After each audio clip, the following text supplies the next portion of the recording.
ನಮಸ್ಕಾರ ಸ್ನೇಹಿತರೆ. ಇವತ್ತು ನಾನು ನೋಡಿ ಈ ತರ ಮೆಕ್ಕೆಜೋಳನ ತಂದು ಇದನ್ನ ಬಿಸಾಡ್ತಿರ್ತೀವಲ್ಲ, ಇದನ್ನ ಬಿಸಾಡಬಾರ್ದು. ಇದನ್ನ ಏನ್ ಮಾಡ್ಕೋಬೇಕಂತ ತೋರಿಸ್ತೀನಿ. ಇದರಿಂದ ತುಂಬಾ ಒಳ್ಳೆ ಹೆಲ್ತ್ ಬೆನಿಫಿಟ್ ಇದೆ. ಇದನ್ನ ನೋಡಿ ಯಾವಾಗ್ಲೂ ತಿಂದ್ಮೇಲೆ ಬಿಸಾಕ್ ಬಿಡ್ತೀವಲ್ಲ, ಇದನ್ನ ಈ ತರ ಮುಂದ್ಗಡೆದು ಎಕ್ಸ್ಟ್ರಾ ಏನಾದ್ರೂ ಇದ್ರೆ ಅದನ್ನ ಕಟ್ ಮಾಡ್ಕೊಳ್ಳಿ ನೀಟಾಗಿ. ಕಟ್ ಮಾಡ್ಕೊಂಡು ಇದನ್ನ ಈ ತರ ಚಿಕ್ಕ ಚಿಕ್ಕ ಪೀಸ್ಗಳಾಗಿ ಮಾಡ್ಕೊಳ್ಳಿ. ಚಿಕ್ಕ ಚಿಕ್ಕ ಪೀಸ್ಗಳನ್ನಾಗಿ ಮಾಡ್ಕೋಬೇಕು ಪೂರ್ತಿಯಾಗಿ. ಎಲ್ಲಾನು ಚೆನ್ನಾಗಿ ಕಟ್ ಮಾಡ್ಕೋಬೇಕು. ಕಟ್ ಮಾಡ್ಕೊಂಡ್ಮೇಲೆ ಇದನ್ನ ಕ್ಲೀನ್ ಆಗಿ ತೊಳ್ಕೊಬೇಕು.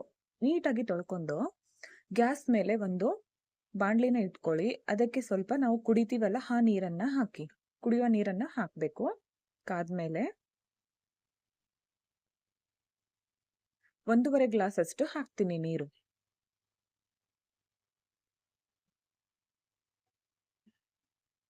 ನೀರನ್ನ ಹಾಕಿದ್ಮೇಲೆ ಇವಾಗ ತೊಳೆದು ಇಟ್ಕೊಂಡಿರುವಂತಹ ಮೆಕ್ಕೆಜೋಳದ ಒಳಗಿರುತ್ತಲ್ಲ ಅದನ್ನ ಕಟ್ ಮಾಡಿ ಇಟ್ಕೊಂಡಿದ್ದೀನಲ್ಲ ಇದನ್ನ ಹಾಕ್ತಿದ್ದೀನಿ. ಚೆನ್ನಾಗಿ ತೊಳೆದು ಇಟ್ಕೋಬೇಕು. ನೋಡಿ ಈ ತರ ಹಾಕಿ ಇದನ್ನ ಒಂದು 5 ರಿಂದ 10 ನಿಮಿಷ ಚೆನ್ನಾಗಿ ಕುದಿಸ್ಬೇಕು. ಅದು ಕಲರ್ ಚೇಂಜ್ ಆಗುತ್ತೆ ಸ್ವಲ್ಪ. ಕುದಿಸ್ಕೊಳ್ಳಿ ಕುದಿ ಬರೋವರೆಗೂ. ಇದು ತುಂಬಾ ಅಂದ್ರೆ ತುಂಬಾ ಹೆಲ್ತ್ಗೆ ತುಂಬಾ ಒಳ್ಳೆಯದು. ಇದನ್ನ ನಾವು ಕುಡಿಯೋದ್ರಿಂದ ಹೆಲ್ತ್ ಚೆನ್ನಾಗಿರುತ್ತೆ, ಆರೋಗ್ಯವಾಗಿ ಇರುತ್ತೆ. ಬೇಕಿದ್ರೆ ಟ್ರೈ ಮಾಡಿ ನೋಡಿ ನೀವು ಒಂದ್ಸಲ. ತಂದಾಗ ಇದನ್ನ ಬಿಸಾಡೋ ಬದಲು ಈ ತರ ನಾವು ಯೂಸ್ ಮಾಡ್ಕೋಬಹುದು. ಈ ತರ ಕುದಿ ಬಂದ್ಮೇಲೆ ನಾವು ಇದನ್ನ ಒಂದ್ 5 ರಿಂದ 10 ನಿಮಿಷ ಆದ್ಮೇಲೆ ಇದನ್ನ ಚೆನ್ನಾಗಿ ಸೋಸ್ಕೋಬೇಕು. ಇದನ್ನ ಸೋಸ್ಕೊಳ್ಳಿ. ನೋಡಿ ಕಲರ್ ಚೇಂಜ್ ಆಗಿದೆಯಲ್ಲ.